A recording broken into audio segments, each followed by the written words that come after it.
The Michael Hatfield RE/MAX team presents Real Estate and More. Bay Area real estate is different than in all of America. And why? What's up with home buyers? What's on sellers' minds? How is the market? And much, much more.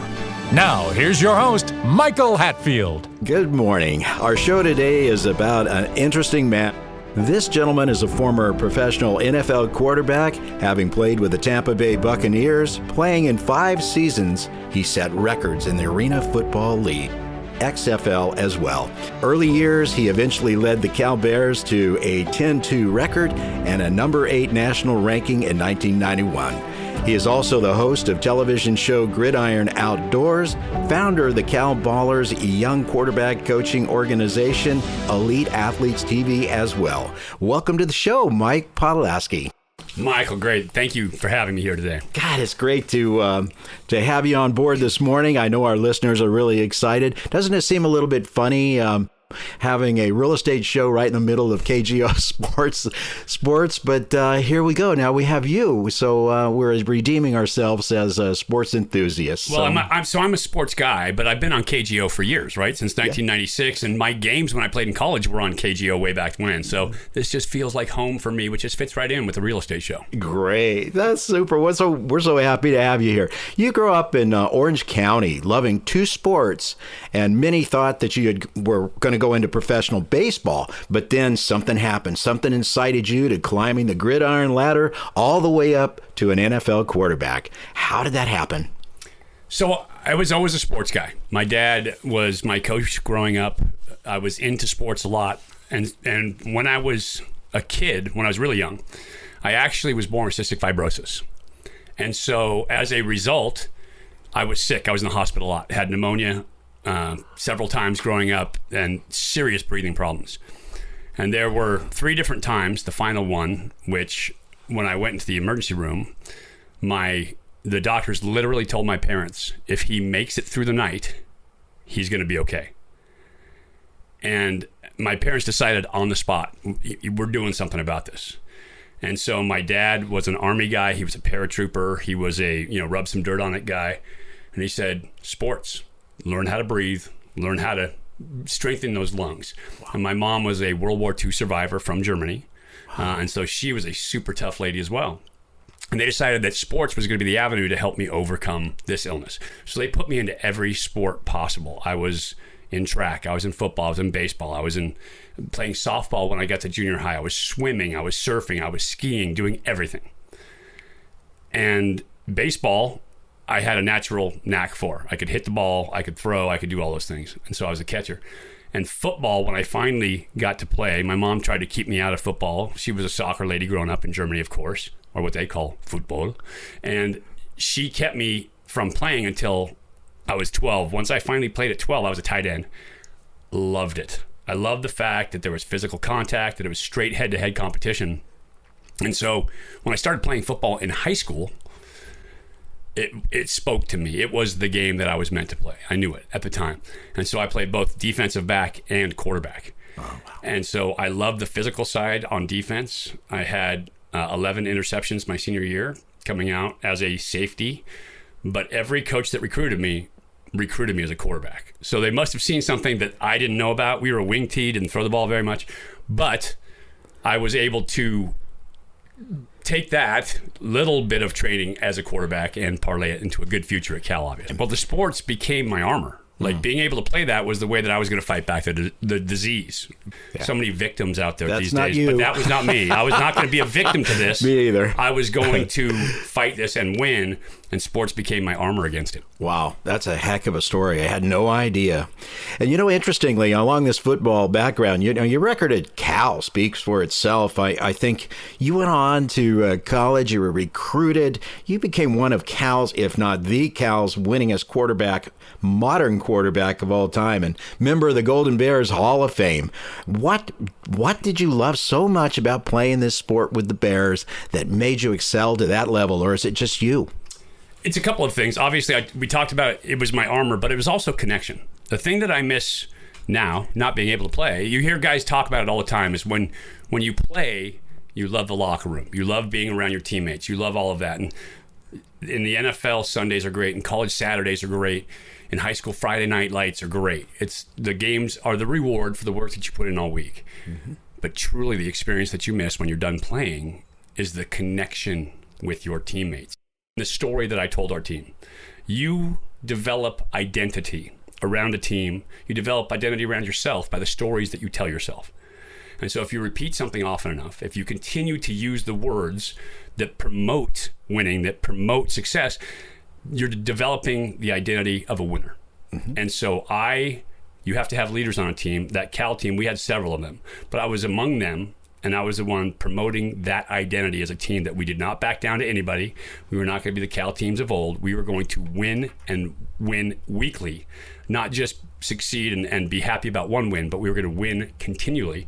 And it's because of the stories that we told ourselves. It's because the effort that we put in as a result of that identity that we built through our stories. It's unbelievable. Again, another parallel, Mike. When I retired from the airline, I miss the people. Yeah. The people, your flight attendants, the people on the ground, the mechanics, your fellow pilots, because you share a lot of experiences. And of course, it's not violent usually anyway. Today, who knows, right. But, it's just one of those things. But you did so well in your career. And what was the biggest years that you had at Cal again? 91 was our big year. We were number 8 in the country, depending on the poll. But we went 10-2 that year. Had some fantastic teammates. Matter of fact, just coming down here today, my left tackle, Troy Ozine, who I talk to all the time, called me college All-American. He was first pick of the second round. He was runner-up for Rookie of the Year in the NFL. Just a phenomenal football player. Some great guys around me. But it was a special moment in Cal history. Yeah, because that's the highest ranking finished in Cal history since Pappy's team, since way back in the Rose Bowl eras of the 50s and then back in the 20s. And so I tell people all the time, right, we've had Jared Goff through there. We've had Aaron Rodgers, probably the greatest quarterback in terms of natural passing, the natural thrower of a football. Aaron Rodgers is the greatest that ever lived. But I'm still the winningest quarterback percentage-wise in modern history, if 30 years is modern, in Cal history. And that's because not just what I did, but what our team did around it. And putting that together, and this is the connection that I was talking about. I love that connection. That team had great connection. Bruce Snyder, our head coach, created an environment in which we could have that together, and it was an amazing experience. Mike, in the airline business, in 1978, there was a lot of airline accidents, and something had to be done because a lot of them were pilot error. At that time, all of the airline flight standards departments got together, and they said, we have to define who's the leader, how people are to follow, and they developed this program called Crew Resource Management. By defining the leader, which is, in your case, the quarterback, and the airline thing is the captain, and how all of those functions work and who is to follow, you can actually measure how well your teammates are as leaders themselves personally. You may be the quarterback, but they're leaders because they can follow your direction on the field. It's just amazing, what you've done. Your record at Cal was like 17-6-1 total over 2 years. So that's the percentage that we talk about. That winning percentage is better than anybody who's been through there since back in the 50s. Yeah, at the quarterback spot. Now that was our whole team. That wasn't just me, obviously. But that record speaks for itself for how my teammates wanted to work, about how dedicated they were, about that identity that we built for ourselves.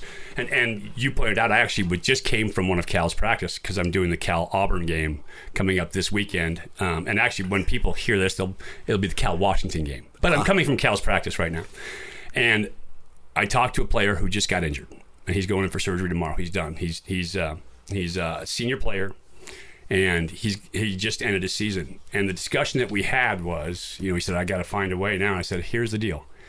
You're already a leader based on your status, the fact that you've been here for so long. But what you have to do is learn to thrive where you're planted. This is your circumstance. This is your situation. And so now, as a teammate to this team, you are going to contribute at your position, but you can't. So now, how do you contribute to what's going on? You can feel sorry for yourself. You can mope. You can feel like a victim. Or you can make this team better through the contributions that you make as a leader, picking people up, connecting with people, helping coach people up, finding a way that you can be an asset to the team rather than somebody that just hangs there because they're injured. It's natural for human beings to feel sorry for themselves. It's natural for people to feel like they have gotten a bum deal. It happens all the time. But if you sit in that, then nothing good happens. If you find a way to contribute, grow where you're planted, make do with what you have and make the best with what you have, that's when you become a true leader. And for this young man, he's going to be a great leader. He's going to be a great contributor, both either as a businessman or a coach. But as part of this team, he can be a great leader because people respect him already. Now he has to find a way to step up into that new role that's been thrust upon him because of injury. Well, I'm sure you'll be there to guide him. Anytime he wants. Absolutely. And that's a segue right there into what you're doing in San Ramon with the young professionals that you work with that are wanting to be up-and-coming quarterbacks. And you work so hard with them. And what are they called again? Cal ballers you're talking about. Yeah. In terms of my young athletes. Yeah. So I resisted coaching for a long time because when I was playing, I didn't want to bounce my family around. And as a player, I went to Albany, New York, and Shreveport, Louisiana, and Tampa Bay, and San Jose, and like the airline business. Exactly. So I was all over the place, and family had to follow. Well, once my son was born, he was actually born the Monday of the championship game in the XFL, and I had already broken my neck playing, and I was playing with a broken neck. I'd already torn my rotator cuff. I'd already had the knee injury that was going to lead to my 5th knee surgery. And I got disqualified a couple weeks later, and I said, I'm not going to bounce him around like I did, had to play. And so I didn't go into coaching, but I am by nature a coach. I am by nature a teacher, and I love giving back, and I love helping people grow. I love helping people improve. And so given the opportunity to coach quarterbacks, young quarterbacks, Michelle Granger, who was the greatest women's softball pitcher of all times, undoubtedly, I think, unparalleled. She was phenomenal. She played at Cal. She called me up and said, hey, do you coach quarterbacks? And I said, nah, I really don't. She goes, you're coaching my son. Like, that was it. She wasn't taking no for an answer. And I said, okay. So I started coaching Nick, and I thought, wow, this tickles me. Like, I like this. And so I started coaching other quarterbacks, and then seeing not just how I could help them develop as quarterbacks, which is very important for self-esteem and for competence and that feeling of mastery, but also how I could help them develop as human beings.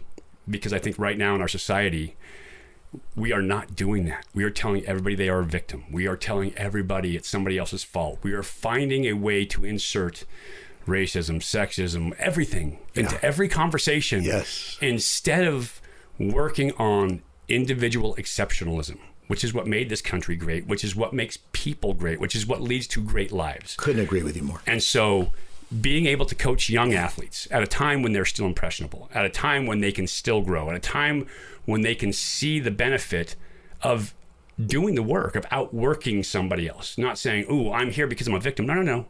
You're there because you didn't work hard enough. Yeah. But you can change that at any point in your life by putting in the work. And if you do that, it will change your outcome. It will change your stars. And so I can teach these kids at a young age that that's how you improve. And then they can see it. A little bit of delayed gratification, but they can see it over the course of 4 or 5 years. I had a young quarterback recently. He's playing really well right now. Called me up the other day and he goes, hey, remember when I couldn't even throw the ball 29 yards? He goes, look at me now. I'm like, exactly. Yeah. If you do the work, you have to be able to put off gratification for a little bit. But if you do the work, the benefits will come. You have to put that gratification off. Something you'd really like to do, you want to go out with your girlfriend or whatever, you have to put in the work to do it.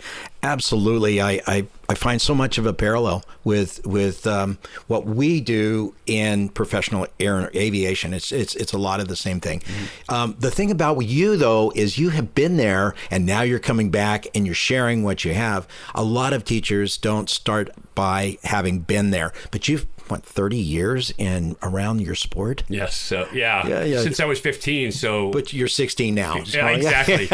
Almost 40 years now that either playing or commentating on football. And so, I'm obviously Cal's radio color analyst. I'm around college football all the time. I've worked for NBC. I've worked for Fox. I've worked for ABC. I've worked for all of them. And I just love being around the game. I love seeing the growth that happens within the game. And I love the intensity of it because in life, that delayed gratification may be 5 years, maybe 10 years. In football, that delayed gratification is 1 season. Yeah. And so it's the end of the season. And quite honestly, to master anything, to work on mastery, you learn. It is delayed gratification for the big prize, but you are learning to enjoy, as they say, learning to love the suck. Yeah. And then you find ways to win and to reward yourself every single day for little micro improvements that you make every single day. And that's how people become masters. That's Angela Duckworth talked about it in her book, Grit. She talks about grit and how you develop grit. And it's about doing mundane tasks over and over and enjoying the benefits that you get from those mundane tasks. Yeah. Well, let me ask you this. You played with the Tampa Bay Buccaneers. How did you end up doing that and enjoying that? That had to be something else. That's an epitome, they think, it's considered to be the top of someone's career to play in the NFL. But, how did you end up doing it and how did you enjoy it? So I got drafted in the 8th round, 1992 NFL draft. Mel Kiper, actually, who was a big-time draft analyst, had me selected as the number 2 overall quarterback to go. And so I had talked to Phoenix. Jerry Rome was down there coaching quarterbacks, and he said, you're my guy. We're picking you. They had the first pick of the 2nd round. I was like, okay, I'm going to Phoenix. This is great. Draft day comes, and they don't pick me. They pick another quarterback. Another quarterback who I wasn't highly impressed with, let's put it that way.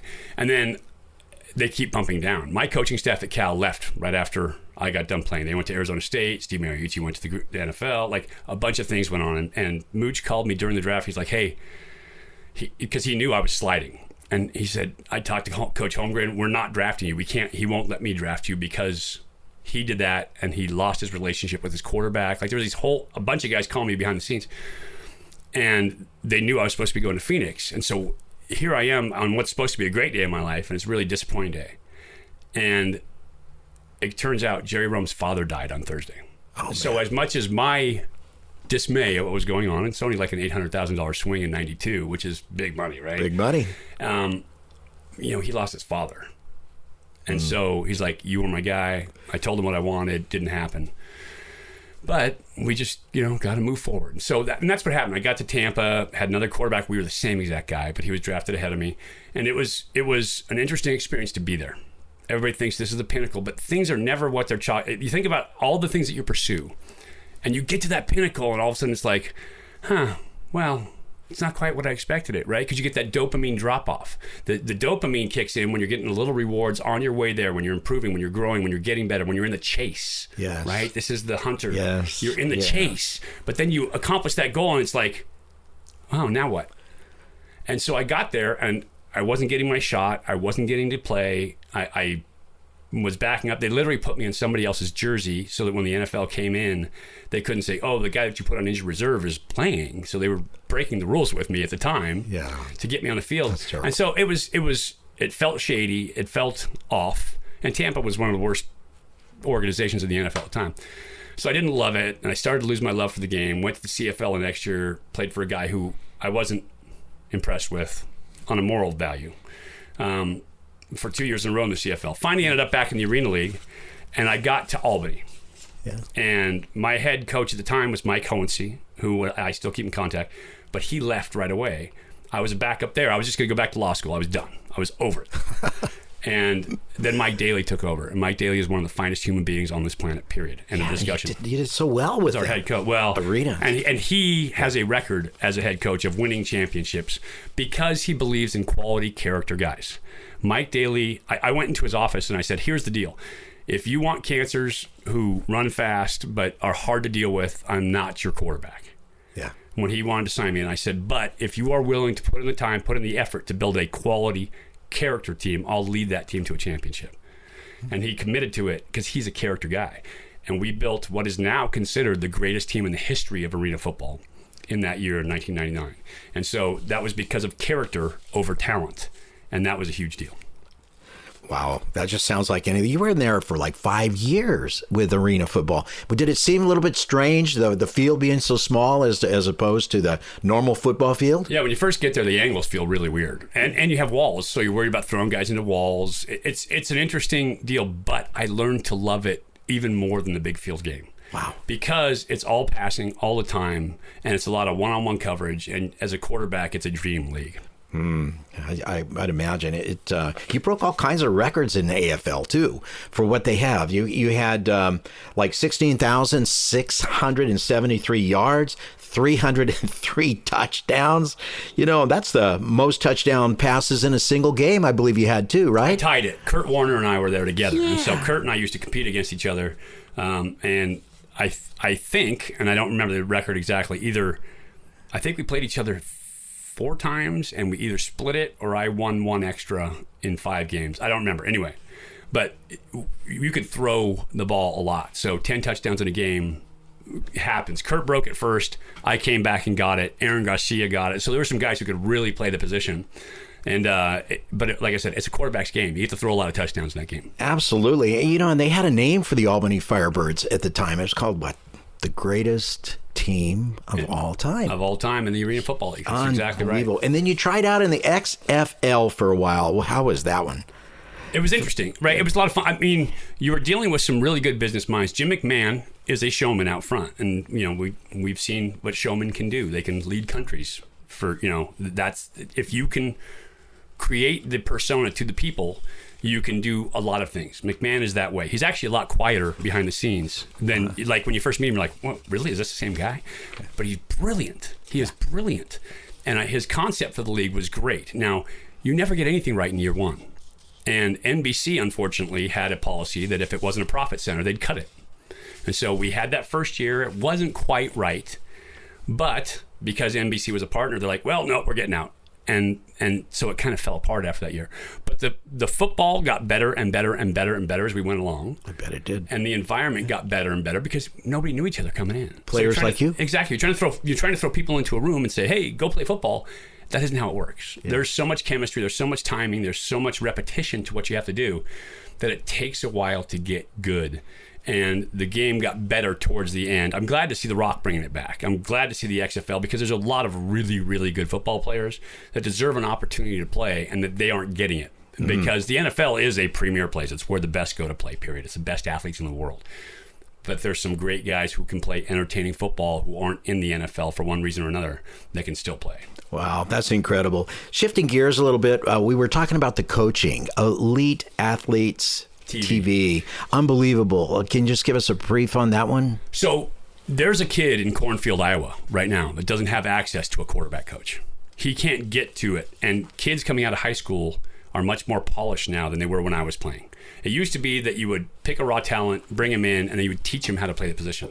Now they expect kids, quarterbacks, athletes coming out of high school to be ready to go day 1 when they hit college. And so that kid in Cornfield, Iowa doesn't have the benefit of having a coach. And maybe he's good enough to be an NFL first-round pick, but he doesn't have the coaching. He can't get to it. I'm giving him digital assets that he can use to become a better football player. That's amazing. It won't be as polished as if I were there working with him, but he's going to have the tools, he's going to have the training, and he's going to have the ability that if he is a self-starter, he can make something of himself. And I'm working with Dan O'Brien, who is 3-time world champion, Olympic gold medalist. I'm working with Ethan Banning, who was a former MLB international strength and conditioning coach. So some incredible minds, some incredible talent with guys giving you the top science-based and game-based information that you can get for your position. And anybody could go online. They can find EliteAthletesTV, and they can learn how to sign up that way. Exactly. The other thing, you're a multifaceted kind of guy. You keep everyone thinking that's around you all the time. It's a joy to be around you, Mike. One of the things that you do also is you have Gridiron Outdoors. And Gridiron Outdoors, if for an avid lover of the outdoors, this is a place to go and watch you go out and play. Before we run out of time, can you tell me a real quick on this bear story? Yes. And I got to have you tell the listeners about this. Yeah, so we got to go all over the world. Alaska was one of my favorite places to go. When we were fishing, doing all that, we get up there. My cameraman, Bill Thompson, who's a stud, he could climb a mountain like a spider monkey. He was unbelievable. But he was asking our guide. We were parking. We were filming some grizzlies as they were on the fall salmon run. And we had kept chasing these grizzlies around because we were trying to get all this film. And there was these 2 young cubs that I kept bumping them, so to speak. I'd be where they wanted to be, and they'd kind of go around me, and then I'd come around the bend, there they'd be again, and so I bumped them several times, and finally we're eating lunch, and we spill some soup, and I kind of get the spidey sense, the hair on the back of my neck stands up, and I look back over us, and here come these 3 bears. It's Mama and these 2 cubs coming down the hill. I'm like, we should probably get out of here. So we get out, they eat the soup or do whatever they do over there. And we're standing up on the point by the boat above about 15 feet off the Moraine River. And we're watching all these bears, and Mama and these cubs get in. They start fishing for like 10, 15 minutes. And then we see them move up, and we kind of lose interest. So my guide and my camera guy, Bill, are talking. And Bill says, hey, so what sound do they make? How can you tell when they're being aggressive? And our guide says, well, they make this huffing noise, and they snap their teeth. And right as he's doing this, Mama and the 2 cubs, and the male in particular, who thought he was all that, were getting out of the river. And this male hears it, and he's like, I have had it. And you can just see him turn it on, and he starts coming down the bank as if he's been challenged because he heard the guy doing it. I look at him like, guys, bear coming at us here. And they're coming down, and the guide says, well, don't move, don't run, just stand your ground. He'll back off. He's young, no big deal, don't run. Okay, great. So the bear comes running down the bank. So we're standing on this promontory that's sticking out, this rock, and he comes running back, and we've got about a 10-yard gap between the bank and the edge of the rock. And he says, the bear comes down, and my guide goes, don't run, don't run. First thing that happens, my camera guy runs. He's gone. He's in the boat. I'm like, well, that worked well. So me and the guide are going, go on, bear, throwing our hands up, getting his biggest spot. Go on, bear, go on. And the bear looks at us. He's like, And he kind of bluff charges us, and holy smokes. My guide's starting to get nervous. I'm like, go on, bear, come on. And I'm filming the whole thing. So I have the film. It's been on YouTube. And my guide all of a sudden gets nervous, and he goes down the bank into the boat. I'm like, oh, well, so much for stand your ground. So now it's me and this bear. And I drop the I let go of the camera falls down. And I'm going, go on, bear. And the bear stands up, full size grizzly, and I'm thinking I'm about to pee my waders because this guy's in front of me. And I'm like, go on, bear. And my last thought is, I'm going off this cliff if he takes one more step. And all of a sudden I see him turn back and look over his shoulder and looks at Mama, and Mama looks at him like, wow. And it's like, leave those nice fishermen alone. And all of a sudden now he just loses all courage. Yeah. I don't want, and you see him turn around and go running back with his tail between his legs. And all I was thinking is, I survived. Holy crap. But it was one of those amazing life experiences, right? Like, how many people get to see a bluff charge from a grizzly bear at 10 yards? It's amazing. It was incredible. It scared the hell out of me. But it was part of the fun that I had doing the outdoor stuff. Wow, Mike. Well, there's so much more that I wanted to get into you, but we've chewed up all the time. I have to say it's really enjoyable. Speaking with my good friend and esteemed guest, Mike Pawlaski, one of the winningest quarterbacks in Cal Bear history, a former NFL Tampa Bay Buccaneer quarterback, a veteran record setter in the AFL, played XFL, and all-around great guy. Watch him as a host of Gridiron Outdoors and the Outdoor Channel, color commentator for the Cal Bears on Comcast Sportsnet and Fox Sportsnet. He helps out the young football community in a number of ways, Cal Ballers, as well as the Elite Athletes TV. Thank you, my good friend, for being my guest and being on our show today. You're listening to the Real Estate and More Show. More about more today with interesting people. We'll be right back after a short break with our next special guest. Stay tuned.